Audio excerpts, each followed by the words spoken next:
રામાડી મારું નામ જસવંતસિંહ રૂપસિંહ સોલંકી છે। હું ગામ મોડાસાથી આવું છું, અરવલ્લી જિલ્લામાંથી। આ મારા વાઈફ છે, એમને રાતે 3 વાગે ખાટલામાં સૂતા હતા ત્યારે એમને સાપ કર્યો હતો ડાબા પગના અંદર। રાતે 3 વાગે કર્યો હતો। તો રાતે ઉઠીને મને એમ કીધું કે મને કંઈક કર્યું એમ।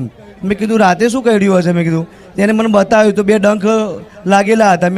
મને શંકા ગઈ કે મેં કીધું કંઈ નક્કી કંઈક જનાવર જેવું કંઈ કરી ગયું। તો રાતે પછી એવી ખાટલામાંથી ઊભો થઈ ને પછી અમે જોઈને ત્યારે મારો નાનો દીકરો જે સૂતો હતો એની બાજુમાં સાપ પડ્યો હતો। તો મેં જલ્દી ને જલ્દી મેં મારા 2 છોકરાઓના હાથ ખેંચી લીધો અને ફટાફટ પછી હું નીકળી ગયો, એના વાઈફ છોકરાને બધા બહાર નીકળી ગયો।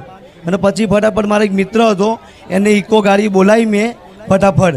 તો મારા જોડે એ સમયે મારા જોડે રિક્ષા નથી, સાધને નહોતું, મારી રિક્ષા પણ વેચાઈ ગઈ તે સમયગાળામાં।